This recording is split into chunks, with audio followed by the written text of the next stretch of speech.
Chapter. And we're going to start out by a presentation from the specialty courts. Mr. Shorba, if you want to start by stating your name into the record and proceeding.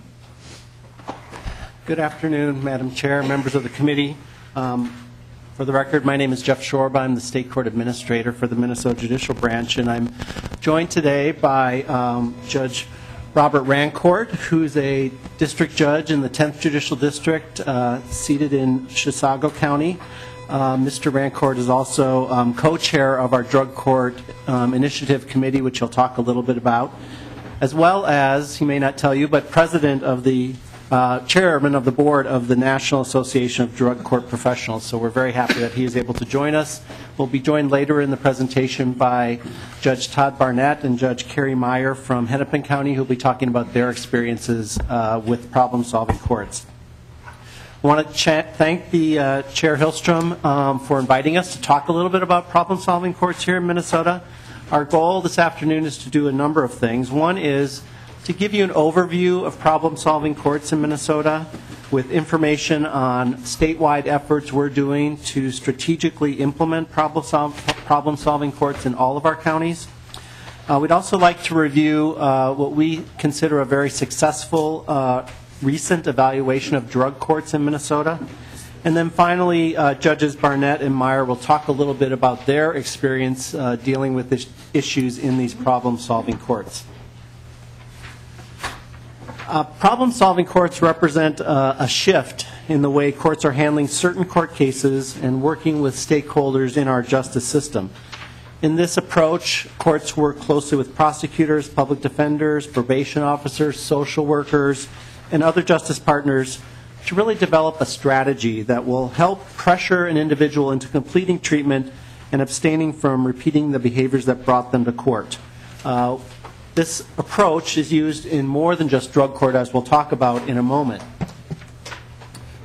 At present, the judicial branch has 37 problem-solving courts throughout the state.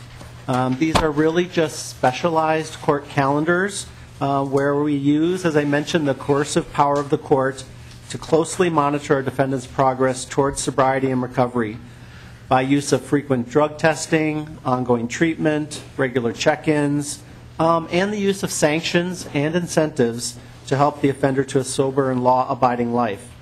I just want... Oh, I'm sorry. Representative Hillstrom? Thank you, Madam Chair. So are you going to talk about how they're funded in your presentation, or should I ask questions about that now? Madam Chair, Representative Hillstrom, I am going to talk about how they're funded. Okay, thank you. So I just want to briefly mention a little bit about each of these different problem-solving courts, and then Judge Rancourt will talk in a little bit more detail. Drug courts, of course, focus on the individual's addiction to alcohol and other drugs and try to, through the experience of the court interaction, ensure that we are laying a solid foundation for the person being able to achieve long-term recovery. We currently have 12 drug courts across the state of Minnesota. The second category is DWI and hybrid DWI courts. And what I mean by hybrid DWI courts is not only dealing with the DWI offense, but also dealing with other drug issues in those hybrid courts. Public safety, of course, is a top priority among all models of these courts, but especially with the drinking and driving issue, trying to get particularly repeat offenders to overcome obstacles which have caused them not to be able to quit this negative habit in the past. To effectively manage these issues and to best treat this population, these courts utilized increased supervision, frequent alcohol and other drug testing, and driver's license reinstatement plans, because wanting and needing to provide transportation is one of the reasons why there is repeat offenses with the DWI issues. We have 9 DWI courts and 8 hybrid DWI courts across the state. The 4th Judicial District, in conjunction with Hennepin County, has implemented a Veterans Court in 2010 with the mission to promote public safety and assist and support veterans and their families. The target population consists of defendants who have served in the United States Armed Forces and who are experiencing treatable behavioral and chemical health issues, for example, PTSD, anger management, domestic violence, and/or substance abuse or chemical dependency. Juvenile drug courts focus on the younger population and have many characteristics and needs specific to that model.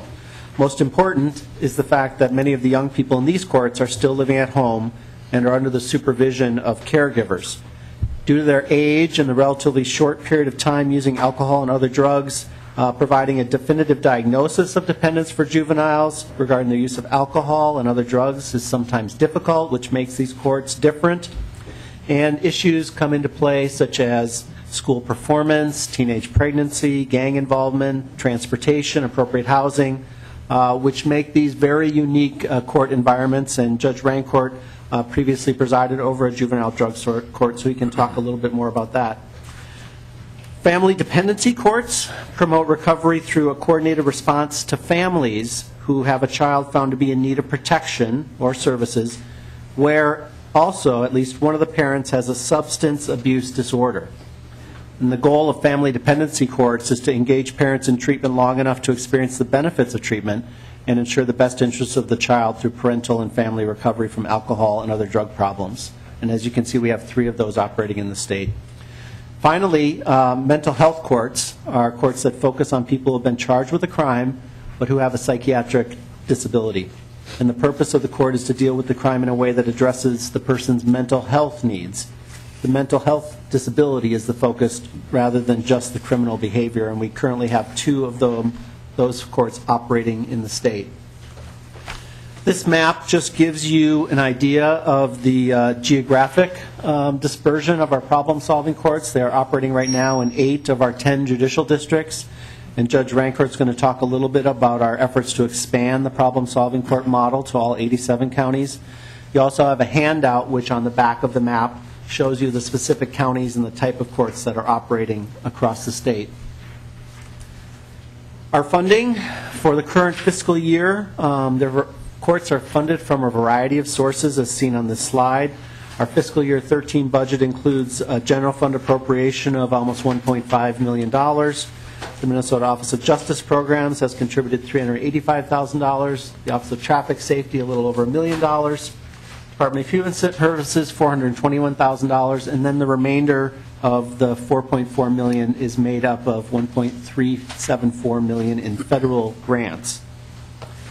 I'd now like to turn over to Judge Rancourt to talk a little bit about the benefits of problem-solving courts and our drug court initiative. Thank you, Mr. Shorba. We have a question from Representative Hillstrom. Mr. Shorba, can you tell me, so the funding for 2013 for the federal grants and the money from the Office of Justice Programming, is that just one-time money or ongoing money, or do you know when that money stops coming? Madam Chair, Representative Hillstrom, it's a variety. We could get you that breakdown. Grants are usually provided over a multi-year period. So some of the grants in the next fiscal year will expire, some will continue. So there is a variety of breakdowns, and I can provide that. Thank you. Mm-hmm. Thank you. And Representative Scott. Thank you, Madam Chair. And Mr. Shorba, would any of those grants, do you know, be affected by sequestration? Mr. Shorba. Madam Chair, Representative Scott, I do not know the specific answer to that, so I can try to find out, but I don't know. Judge Rancourt. Madam Chair, members of the committee, I do thank all of you for your public service and the opportunity to present to all of you today on the issue of drug courts. About 12 years ago, when I was appointed to the bench, one of the matters that I was assigned to is the impact of alcohol and drugs on the courts and looking at criminal justice reform. And that's how I really got into this idea of drug courts, if you will, as a criminal justice reform idea. Currently, as Jeff has indicated, we have 37 drug courts and problem-solving courts in the state of Minnesota. Nationally, there's 2,644 drug courts and 1,099 problem-solving courts in the United States. The benefits of drug courts are significant, both from a cost standpoint, but they also have a positive impact on the human condition. Drug courts work best for those individuals with high risk and high needs. When I say high risk, I'm not talking about violent offenders. I'm talking about criminogenic factors. And criminogenic needs that can be described as dynamic risk factors that, when addressed or changed, affect the offender's risk for recidivism, such as criminal personality, antisocial attitudes, values and beliefs, low self-control, criminal peers, substance abuse, and dysfunctional family history. Other risk factors are deemed static, things that don't change, such as prior arrests. Judge Rancourt, I'm sorry to interrupt, but if members and staff and testifiers could turn off their cell phones, we're having a lot of interruption with the technology here. So, thank you. Thank you, Madam Chair. May I proceed? Yes. Thank you. Those factors cannot be changed, which are static, such as prior arrests and criminal convictions. An example of that would be if your father is in prison, obviously that will be a static factor, will never change. The idea of a drug court is to use proper assessment tools or uniform assessment tools throughout the state so that criminogenic needs that can be changed or prioritized so that services are focused, our resources are focused on the greatest criminogenic needs. As a result of the proper assessment tool and the proper placement of drug court participants in drug court, you end up with reduced criminal justice costs. More research has been published nationally on the effects of adult drug courts than virtually all other criminal justice programs combined. By 2006, the scientific community had concluded from advanced statistical procedures called meta-analysis, which I'm sure many of you are aware of, which is defined as an advanced statistical procedure that yields the most conservative and rigorous estimates on the average effects of intervention. The drug courts reduce criminal recidivism, typically measured by lower rearrest rates and new offenses and technical violations. The results of the research of the 5 meta-analysis findings showed that on average, drug courts reduced crime rates by an average of approximately 8 to 26%, more than the comparison group. Again, these were the averages. It should be noted that 78% of the courts analyzed by the meta-analysis significantly reduced crimes, with the best drug courts reducing crime by as much as 35 to 45%. The economic realities, as you all know, facing our nation and our state are exacerbated by over $60 billion in annual expenditures on corrections alone. That's just corrections alone. 1 in 100 adult Americans are behind bars. Approximately 60% of individuals arrested for most types of crimes test positive for illicit drugs at the time of arrest. 80% of inmates have a serious history of drug abuse. 60 to 80% of drug abusers will commit a new crime upon release. Untreated, an addict will cost the community $47,000 per year and $1.25 million over a lifetime in emergency room episodes, STDs, car crashes, arrests, and victimization. Drug courts reduce jail prison time, reduce crime, and lower criminal justice costs, saving taxpayers nationally upwards of $8.3 billion in 2009. In addition, drug courts transform individuals who previously drained the system of resources and turn them into productive tax-paying citizens. Drug courts have provided a significant return on investment when you consider only direct and measurable offsets, such as reduced rearrest, law enforcement contact, court hearings, and the use of jail or prison beds. When considering other benefits, including reduced foster care placement and health care utilization, drug courts can provide cost benefits of up to $27 for every dollar invested. As a result, drug courts save from $2,000 to $12,000 per participant, which cost savings are typically realized within the same budget year in which the initial investment was made. In preparation of this presentation today, I did look at statistics, if you will, from the Department of Corrections that came out in July of 2012. And as you all know, we have approximately 9,500 people in custody in the corrections prisons in Minnesota at this time. Approximately 2,236 of those are in prison primarily on convictions for drug or alcohol-related offenses. That does not mean the other part of that population that's there on convictions for other offenses don't have alcohol and drug problems. It just relates to the primary convictions. I looked at the cost analysis of housing one prisoner per day, $84.59 according to the statistics from the Department of Corrections.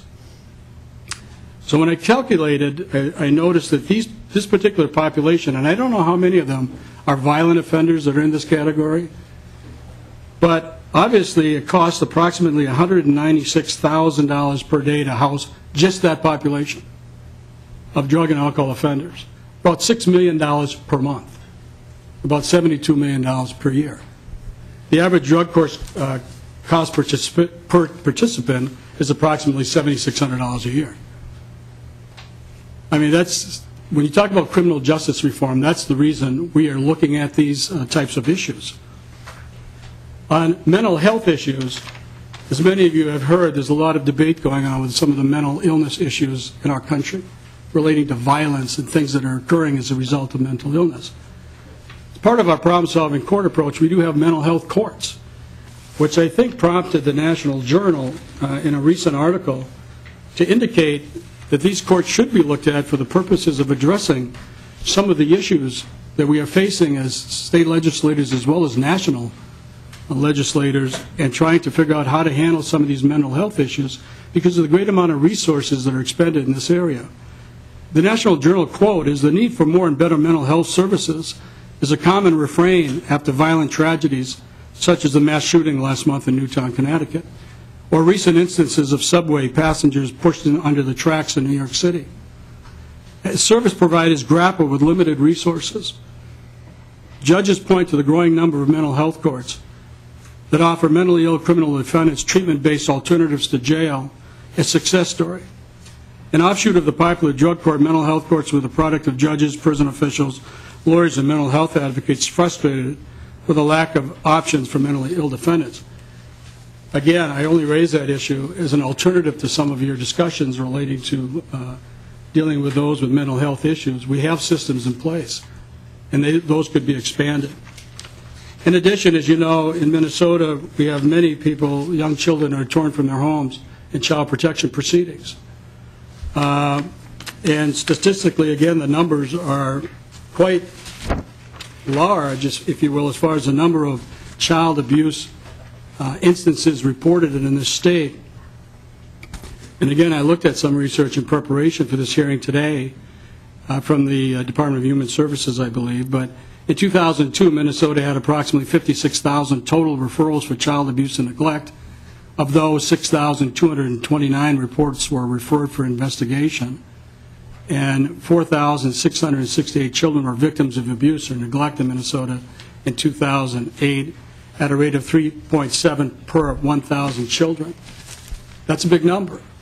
And the idea, of course, if you look at trauma-related issues with children, is to try to get them reunited in the safest way possible, if that's possible.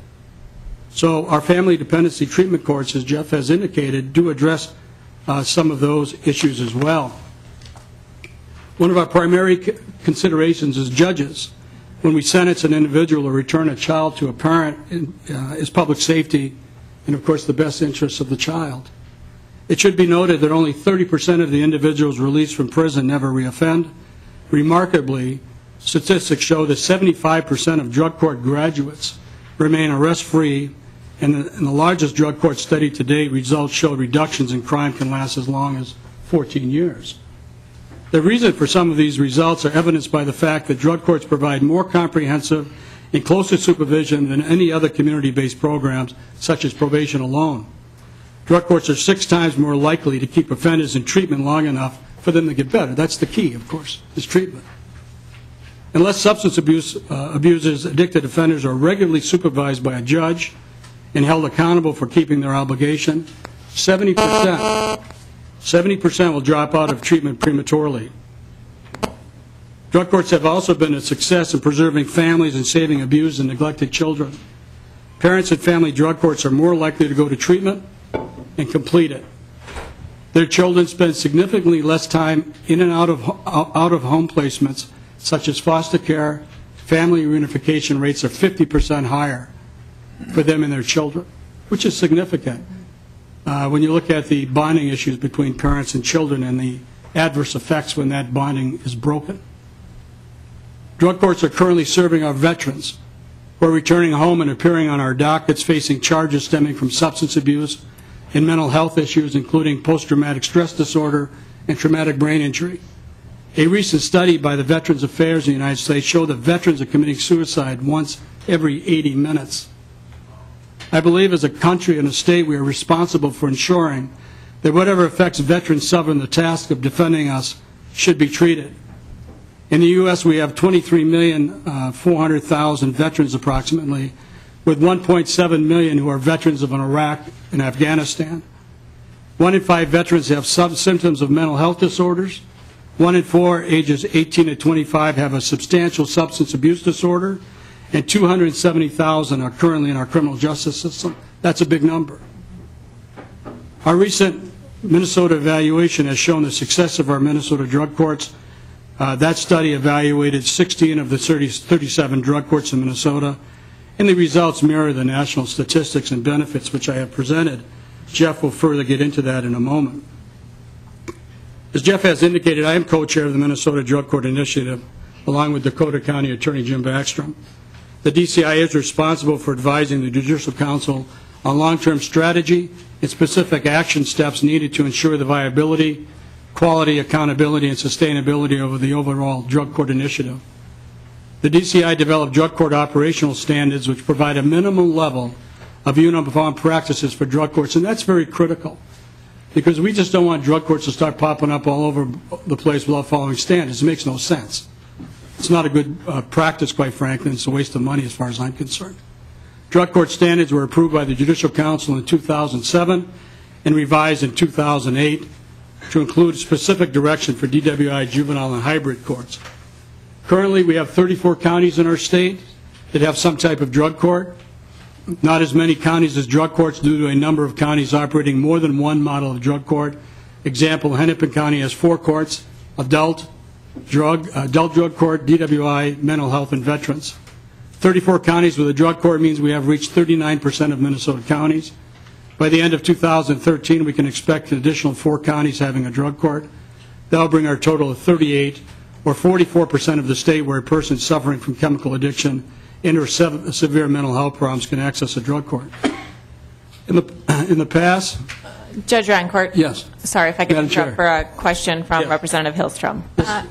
Thank you. So if we're going to expand these courts, are we expanding at the rate you stated based on the money available or based on how quickly you can implement them? For example, if you had an unlimited amount of money, which you don't, would you be able to implement more, or is it really your capacity or your money? Judge Rancourt. Sure. Madam Chair, Representative Hillstrom, I believe that we could expand at a greater rate with more money. There's no question about that. But we're also trying to do, and I'm impressed with the way our judicial leadership at the state, quite frankly, is trying to do this. The big issue, of course, is equal access for people around our state. We want people in the northern end of the state to have the same access as those in the metropolitan areas, of course. And the idea is for them to go through training, because a lot of our federal grants require training prior to them getting federal funding. In fact, there's national standards being developed as we speak. I've been part of a committee on that, Representative Hillstrom. So there's national standards and maybe certification in the future. The Department of Justice, Bureau of Justice Assistance, Office of Justice Programs may require before you can get federal grant funding. So we're rolling this out in a way that we feel the courts are well served and the people in their courts are well served by following applicable standards that are going to give them the best results. So certainly money is always a factor, and as part of that issue, what we're trying to do is talk to and we're initiating this, talking to some of our other justice partners, other executive branch agencies, corrections, human services, other agencies that do benefit from these drug courts, to look at further implementation funding in the future. And I think that's something that we may be able to come back with you to in the future to take a look at. But yes, we just think that, and I've been around this, Representative Hillstrom, for some period of time now, and I was not a convert initially. It took me some time, to be quite honest. But I've seen the results of these. I had a young lady, and if we have a moment, I'll just share a short story with you. But she was in my juvenile drug court. And she came into my juvenile drug court from a holding cell, and she had purple hair and all this other stuff. And she came in, and she was very agitated. She was using methamphetamine. And, of course, young people are not deemed addicts because they haven't used long enough to become addicts. They're chronic users. So they're not DSM-4 addicts. But she came in, and she was very frustrated. And she got into our drug court. And I said, young lady, I was relatively new on the bench, and I said, young lady, I'm not going to quit on you. And she said, I'm not going to quit on you either. And I thought, what the heck does that mean, for starters? But she didn't, and I didn't. And she was in our juvenile drug court for about 14 months. Now, understand, she was failing school, did not have a job, had a terrible relationship with her family, and I wish I would have brought her a letter to share with you when she exited our drug court. She graduated from high school, reunited with her family, is a productive young lady at this time. And I compare that with one day I was reading an obituary, and it said a young girl who was 17 years old died after a long battle with addiction. Same age as this young girl who went through drug court. Now, I don't know the history of that young lady. I don't know if she had access to resources. I don't know what the situation was. But I keep that obituary in my chambers, and I look at it every day, because that's not right. I don't think we should have young people dying of addiction after long battles at 17 years old in this state or anywhere else. That's just my personal belief on that. So yes, if we could expand these courts in the future, we would like to have them in every county that needs them. But we also believe that a lot of the smaller rural counties, such as the one I'm in, could benefit by multi-county drug court approach. We have 4 counties basically combining resources for a drug court. And you get into some rule changes that may be necessary as far as criminal rule changes, getting across jurisdictional lines and things like that. But the DCI will be working on that as well in the future to address some of those concerns. I hope that answers you, Representative. It does, and Madam Chair, members, I will be introducing a drug court bill next week, or maybe even tomorrow, which might be one of the vehicle bills that the committee considers using for the omnibus Judiciary Finance Committee. Thank you. And Judge Rancourt, actually, I have a quick question. Yes. You kind of just led us into it regarding the jurisdictional issues. I was going to ask you how that works, if there's any leeway, or if somebody just hopes to get arrested in a county that has one of the drug courts available. And I was specifically going to ask about the mental health courts and where those were, and if there's any plan to put any in northern Minnesota or greater Minnesota, I guess. Thank you, Madam Chair. The mental health courts, I believe, right now in Ramsey County and Hennepin. So we have 2 of the largest counties having mental health courts at this time. Plans as far as expansion, again, we haven't had requests at the DCI. The way this works, Madam Chair, is that if people are interested in establishing a drug or problem-solving court, they submit a plan to the Drug Court Initiative Advisory Committee, which then submits a request to our Judicial Council, which is our governing body. And part of that plan is that they've been educated. There's been a sustainability plan submitted so that once their grant funding would run out, if they do have it, there's a sustainability plan that keeps those courts going. Because one of the things we don't want to do is to start these courts up, have people receive the benefit, and then shut them down. I mean, that doesn't work. And many of the judges in some of the outstate communities, even though they don't have a real drug court per se or problem-solving court, are using review-type status hearings for a lot of these folks so that they keep coming back before the court during the periods of their probation. One of the concerns we have as judges is that we have sentencing guidelines with presumptive commits to prison in a lot of our drug cases.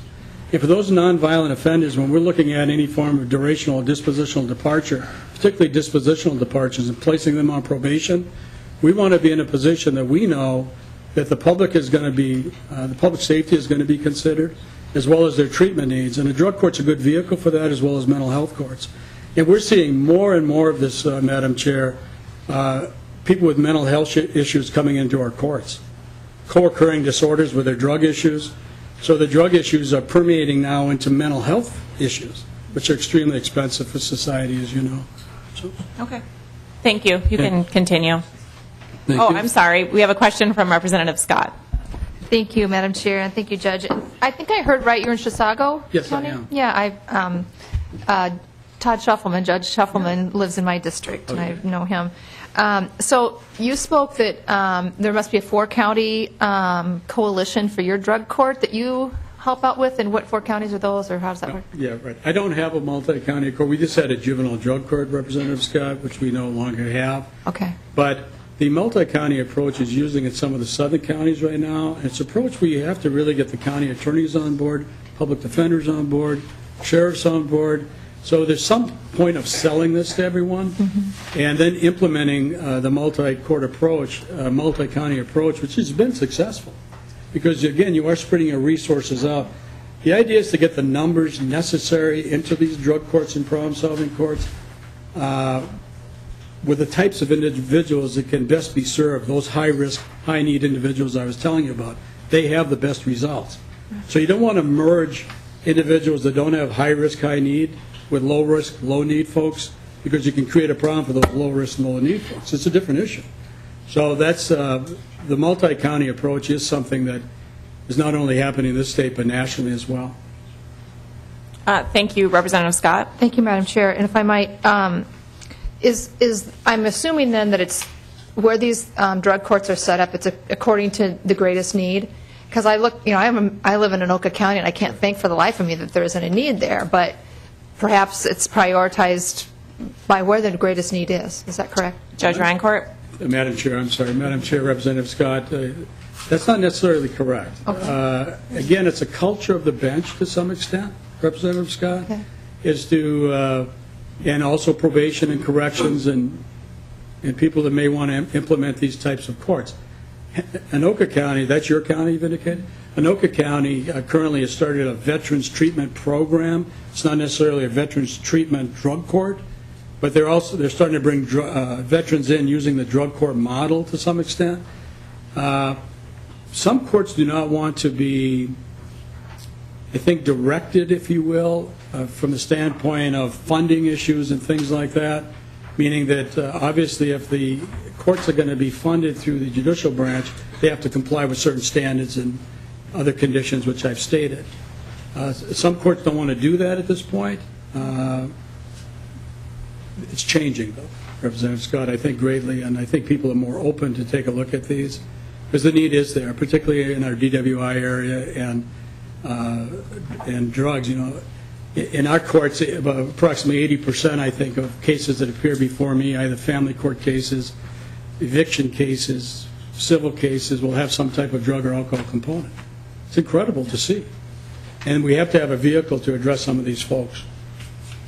Thank you. Thank you, Representative Scott. Thank you, Madam Chair. Just one last question, and I can't help but ask this. In your experience, and I don't know how long you've been on the bench, and maybe you do have some empirical data on this, but of those people that fall into these specialty courts, how much or what percentage would you say of those folks come from fatherless homes? Judge Rancourt. I'm not really sure of those statistics, but when I was preparing for today's hearing and I looked at again, Madam Chair, I'm sorry. I will get that right. And Representative Scott, when I was looking at the statistics today for the purposes of this hearing again, I was looking at some of the folks that are in prison, and that may give you some idea as to what we are dealing with. The number in prison with grade 0 to 8 without any education, 385. Grades 9 through 11, about 2,400. So those that have not finished high school constitute 25% of the prison population. High school graduates constitute another 25%. GED, another 25%. So about 75%, either not high school graduates or GEDs. College, about 17%, and other unknown, I'm not sure what that is, but it's about 2.4%. So it gives you some idea of the criminality and factors. Thank you, Judge Rancourt, and please continue. Thank you. And I'll just conclude, Madam Chair, by indicating, and I think one of the questions that Representative Hilson was talking about, some of these federal grants. We've been talking nationally to some of the agencies looking at sustainability grants from the federal government.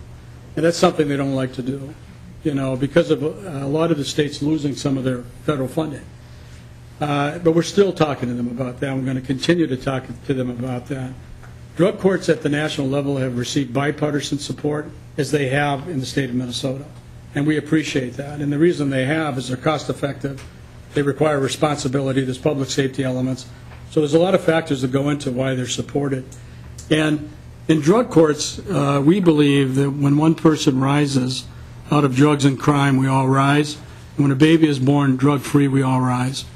And when a parent is reunited with a family, we all rise. And when a veteran receives benefits and treatment they have earned, we all rise. And that's why we're strong proponents. And I've been fortunate, because of my position, to travel throughout this country as well as internationally. And this is impacting everyone, not only in the state of Minnesota, throughout all our states in our country relating to increased prison costs, incarceration, mental health issues, but also internationally. And this is a vehicle, because I think it's been studied so much, that it's been shown to be a reliable criminal justice reform that does have significant net cost benefits. Thank you, Madam Chair. Thank you, Judge Rancourt. And Mr. Shorba? Madam Chair, one of the reasons why attitudes are changing is results, and Judge Rancourt talked a little bit about national results, and I want to talk a little bit about our own results here in Minnesota. The State Court Administrator's Office recently completed a 2.5-year study of over 500 adult drug court participants. This study was not a cost-benefit analysis, but was looking at results with regard to recidivism and other factors from these participants. We compared the 500 adult drug court participants with almost 650 comparison participants, and what we saw from the study was reduced recidivism, increased community engagement by drug court graduates, and less overall incarceration. As you can see from this slide, new charges and convictions were lower for drug court participants. From drug court entry through 2.5 years, and drug court lasts approximately 1.5 years, 1/4 or 26% of drug court participants had new charges compared to 41% of the comparison group. Conviction rates, which is not on the slide, were also lower for drug court participants, about 17% versus 32% for the comparison group. So you can see a reduction in crime in both areas. But in addition, we tried to measure what we call the promotion of social engagement. One of the goals of drug courts is to ensure participants are accountable for their decisions and improve not only the quality of their life, but the quality of their families and communities. As you can see from the slide, in all of the indicators, employment, diploma, owning a home, having a valid license, paying child support, drug court, those in drug court had improved as a result of their participation, and some of these are quite significant. Employment, for example, improved from 35% at the beginning to 63% upon completion or discharge. So significant increases in each of these particular categories. The one measure of cost is looking at incarceration. Over 2.5 years, drug court participants spend half as much time in prison as the comparison group and 2/3 as much time incarcerated overall. And drug court participants in almost all courts spend less time in jail over the 2.5 years than the comparison group. And you can see here among drug court participants over those time periods and the comparison group a savings of about a little over $2,500 or so. So there is some cost savings. This was not a formal cost-benefit analysis, but it did look at the incarcerations that we were seeing.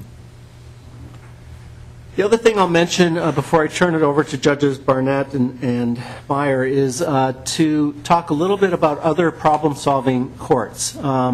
These are courts that use techniques similar to drug courts, but not quite the same. Most of them involve less treatment in domestic violence courts. We now have domestic violence courts operating in a number of counties, and these courts are designed to address what we see as traditional problems of domestic violence. Threats to the victim, lack of defendant accountability, high recidivism, and we use the same techniques of intense judicial scrutiny of the defendant and close cooperation between the judiciary and social services to try to curb domestic violence negative results. The other court, which is not part of the judicial branch, that's why it's in this category, is a family dependency court being operated between the White Earth Nation and our Cass County Court in the 9th Judicial District, where we try to have state court judges working with tribal judges to co-facilitate the resolution of family dependency issues and juvenile wellness issues between the state court and the tribal court.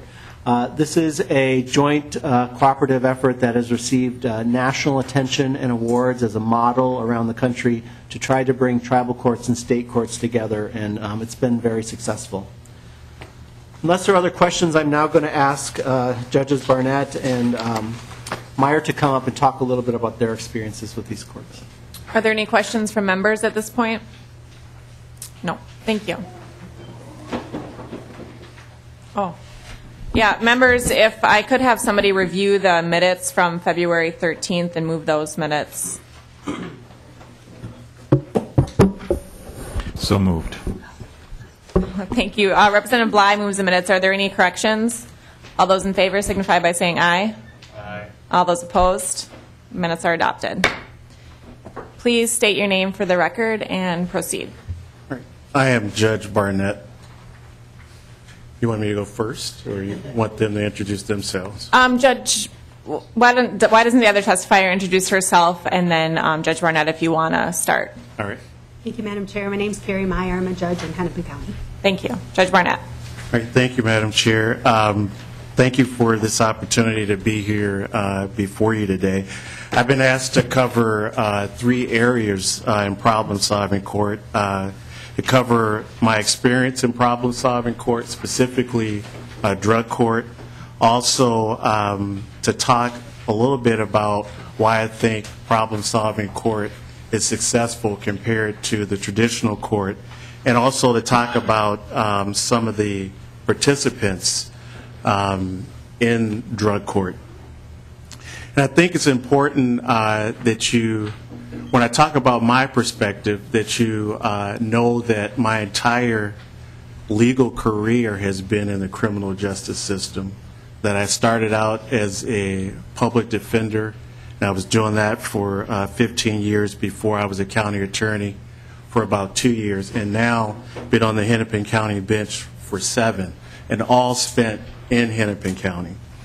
So without a doubt, I would say that problem-solving court has been the most rewarding experience I've had, bar none, compared to any of the positions that I've held.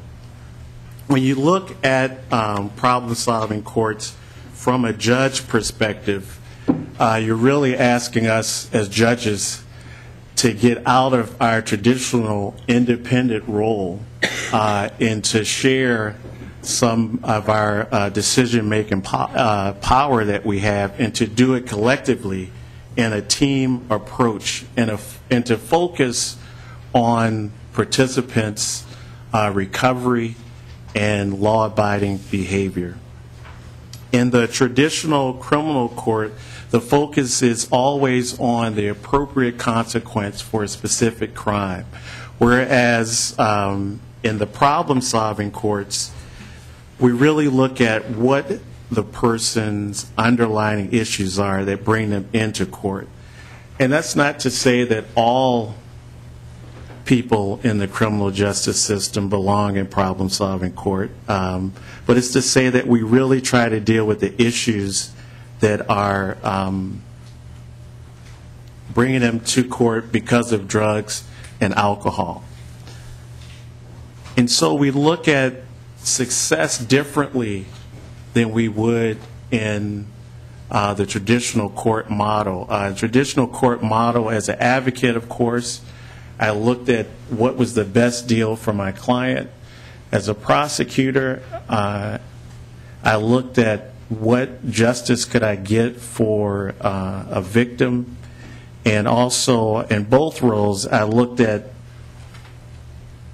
when I went to trial, am I getting the best result for that particular individual?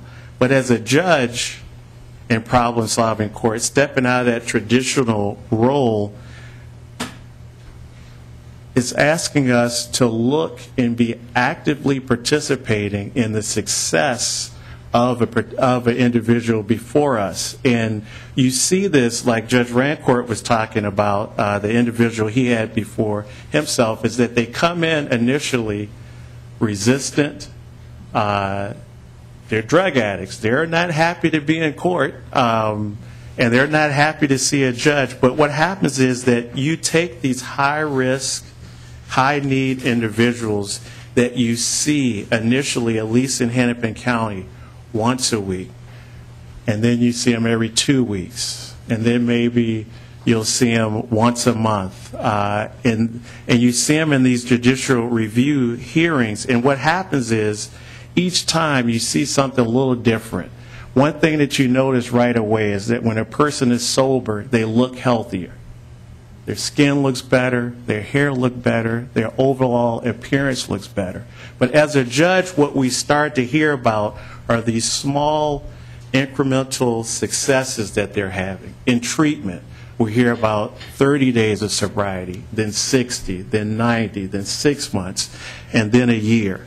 And then you hear about the success what they're having, getting with their kids. A lot of our participants, both male and female, have lost contact with their kids or have lost their kids. And so you hear about them moving from supervised visitation to unsupervised visitation, then moving from unsupervised visitation to overnights, and then eventually you hear about them being able to be reunited with their kids. You hear about participants making amends with loved ones and parents.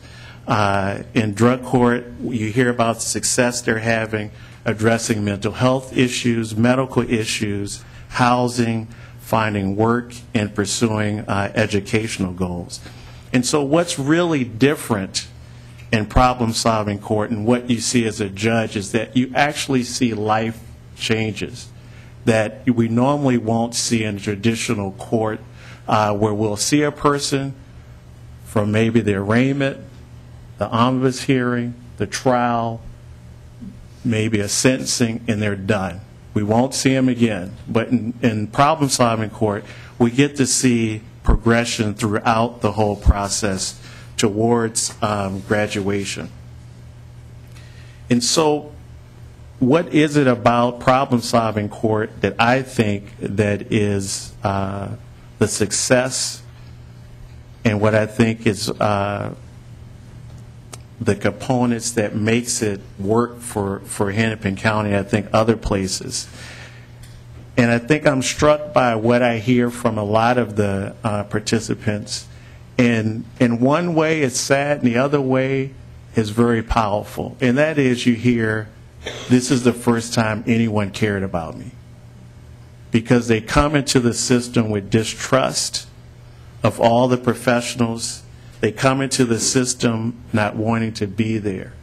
And I think towards the end, they finally believe that in problem-solving court, someone cares about them. Also, I think what happens is that the support that they have within problem-solving court, they get the courage to succeed, where in other places there's a lot of discouraging influences. I think the review hearings are helpful. The team approach that we take is great. When you look at the individuals, and I'll give you some quick examples of 3 people and then 1 person outside of drug court. One participant, Pedro, came to drug court from Chicago, gangbanger. Came up here, addicted to drugs, and was selling drugs. Now he's a graduate of drug court. He's a volunteer in his kids' school.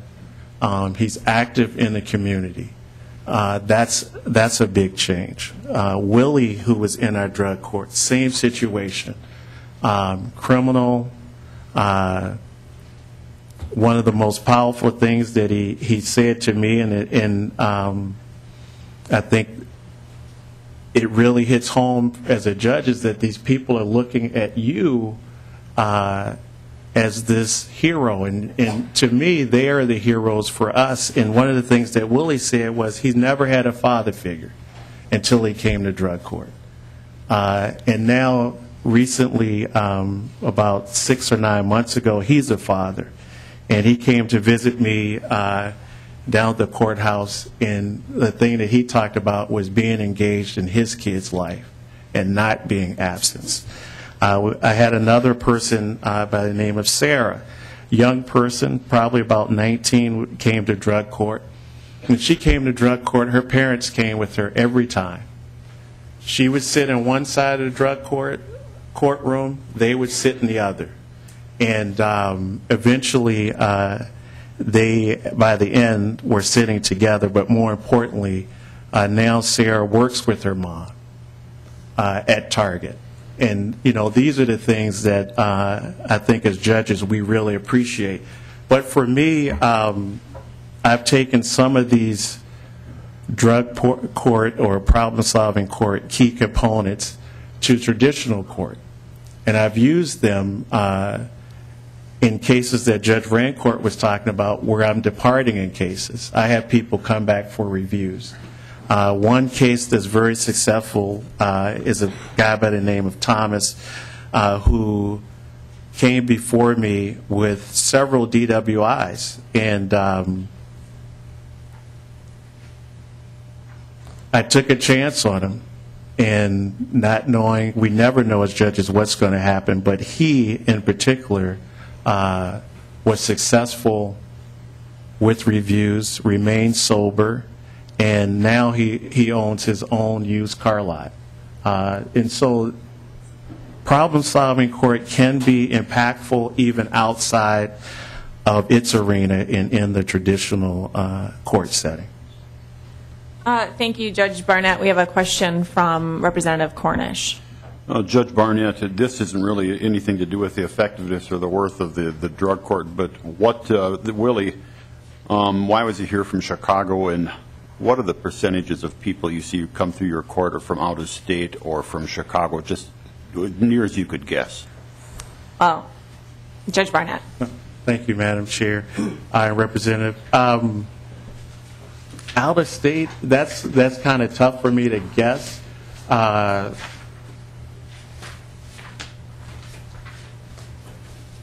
would maybe 30% maybe came from out of state, maybe more. I'm not sure about that, but I can tell you that most of the drug court participants who were not only addicts, the ones that actually were at some point in their lifetime dealt drugs, most of those people did come up here for that particular reason and to engage in illegal drug transactions. But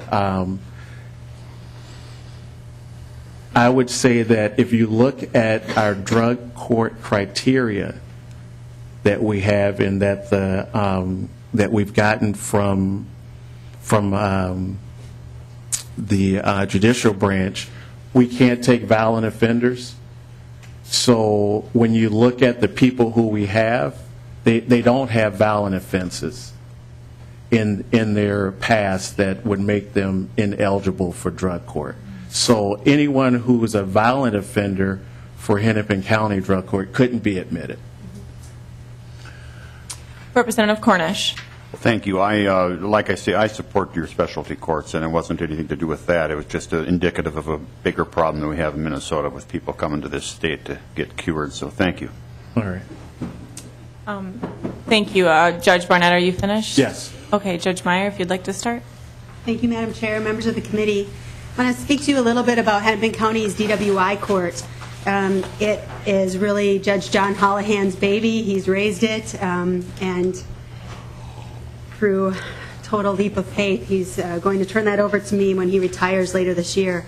I spent the last year filling in for him whenever possible, and I've gotten to know a lot of the participants, and so I want to share some of that information with you.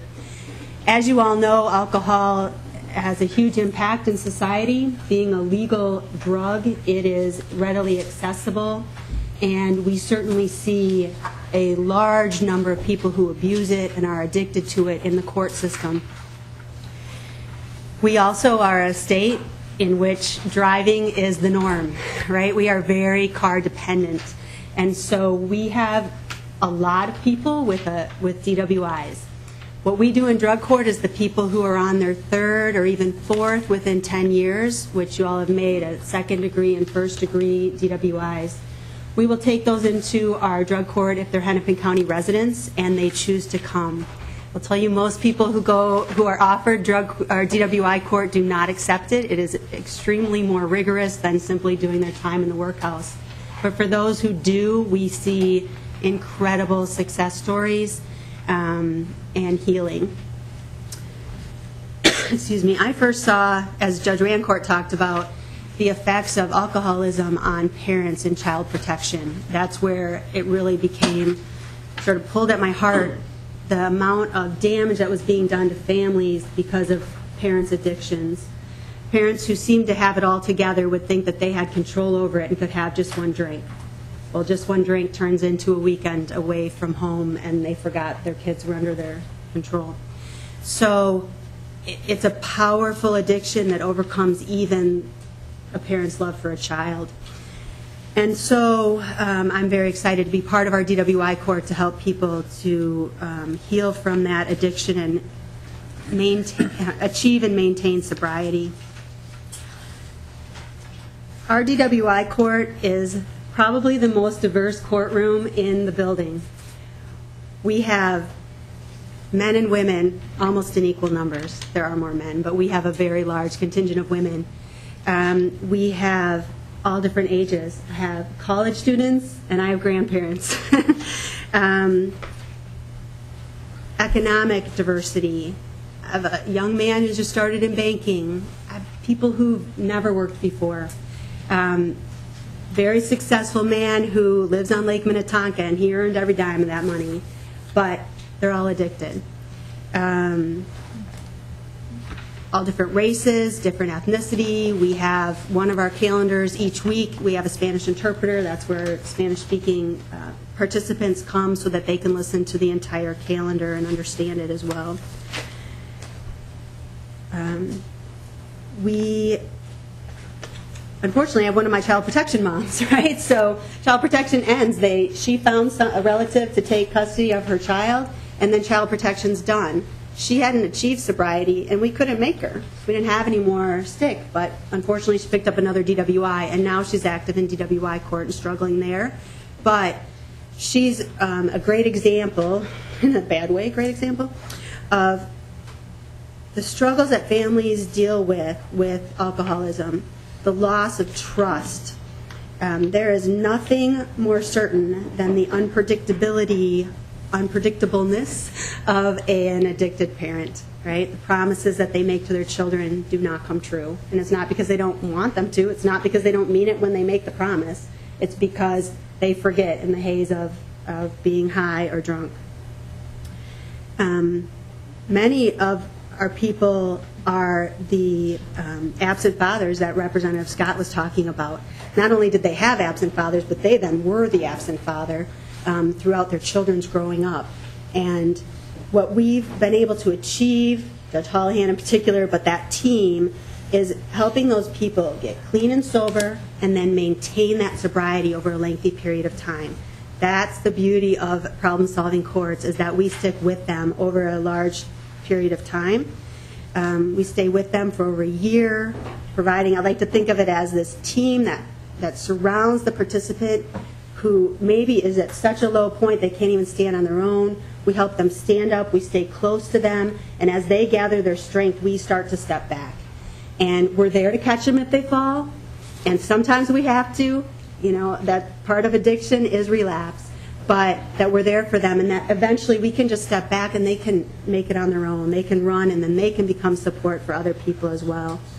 Ultimately, if people who stick with the program, they gain that family trust back, both from their children and from their parents, as was stated earlier. That all combines for a sense of pride and self-worth that many of them haven't felt maybe ever. They talk about people who nobody's ever trusted me before. They had parents who were never said a kind word to them. And to have professionals who care about them, surround them, helps them to get that pride and self-worth they maybe never had before. And they get their families back, which is so important. Part of the question for your committee may be, well, why do we need the court involved with this? Why don't they just go to treatment and do their AA groups? And the issue is that it takes more than just in order to go to treatment. In regular court, that's what we do. Our regular court ends at sentencing. We tell them what to go do. And probation does their best, but they're overworked. And so if someone goes to treatment and they leave treatment, if they're on regular probation, it's going to take a while, maybe a week, for us to even know they left. If they're in DWI court, we're going to know pretty much immediately because the treatment providers are part of the team and they know exactly who to call. They know which probation officer to call about that particular person, and they call right away. They know that this is all part of the program that the participant is supposed to be in. And so we get that call right away. The judge gets a call right away. The rest in detention goes out if they've left treatment, so that they get back in custody right away, which means that they stop using right away. Excuse me. So just to give you some idea, in our program, we use, we're focused on the treatment, get sober, stay sober. So treatment, a lot of that is inpatient. These are people who are seriously addicted to alcohol, who are not able to achieve sobriety in their current living situation. So they go to a residential treatment, step down into maybe sober housing with aftercare.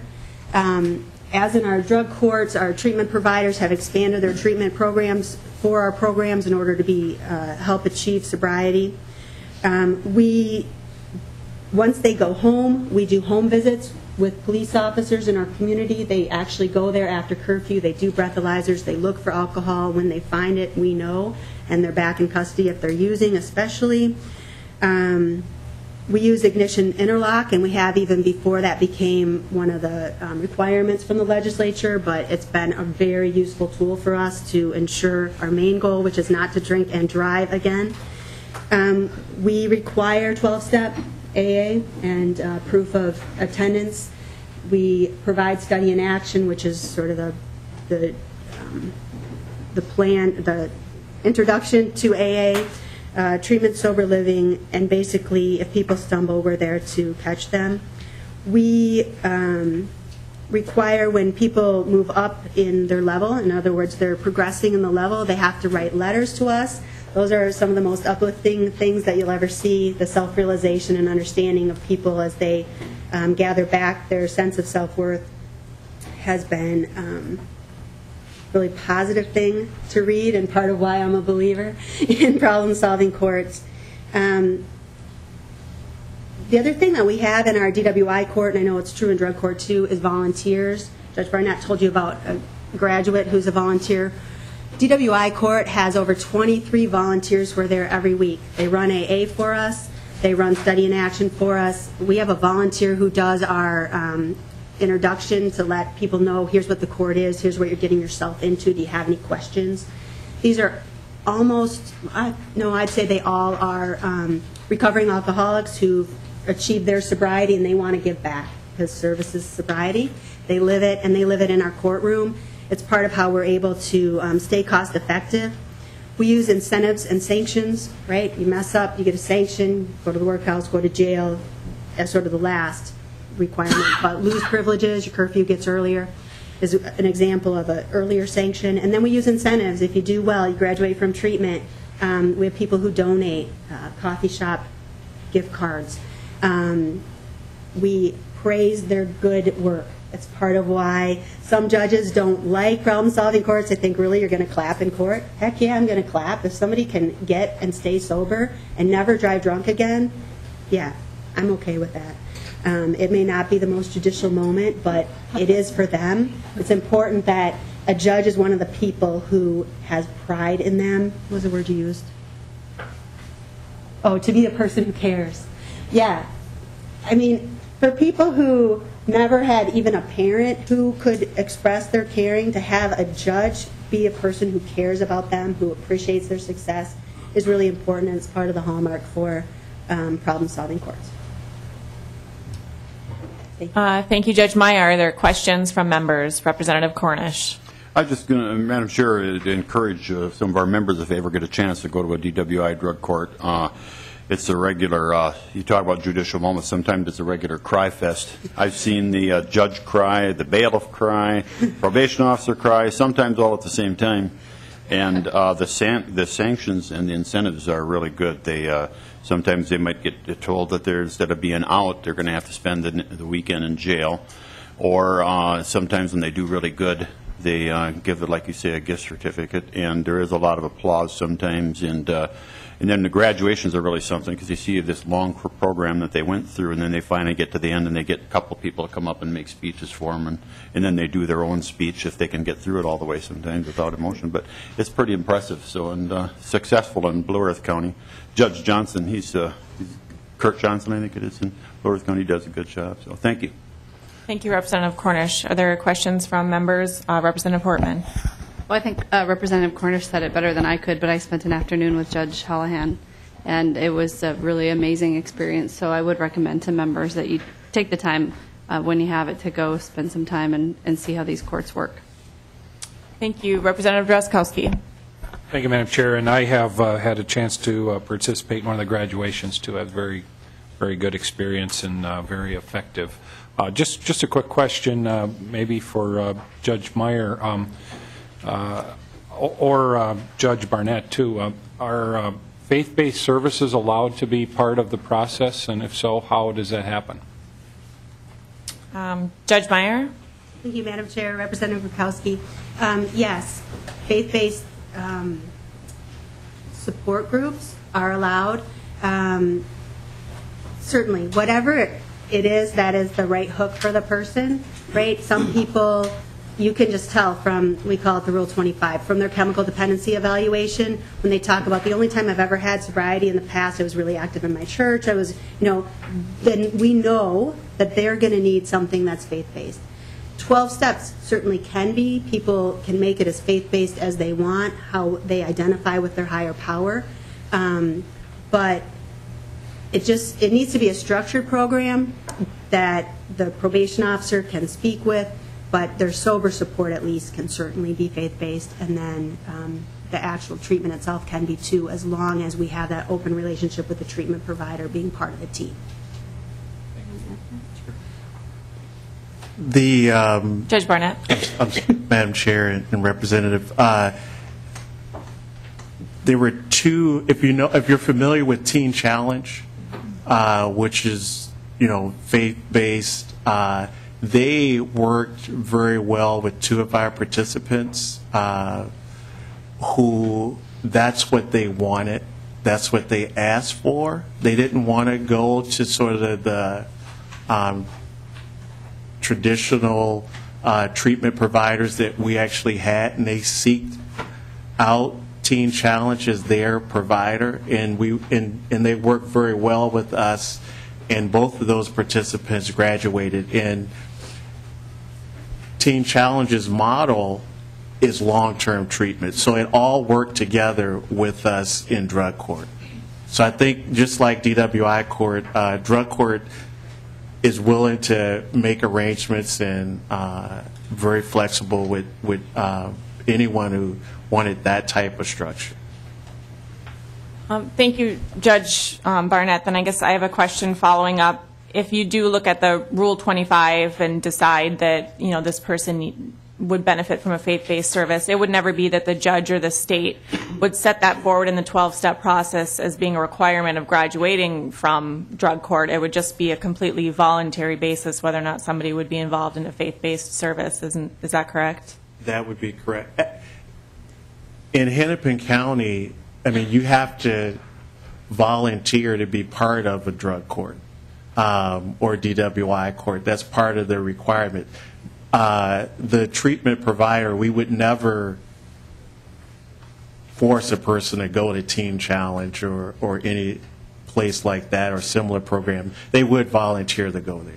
But of course, that would be, if they, for some reason, were discharged from that program, that would be a violation of the rules that we have. That's interesting. Are there any other questions from members?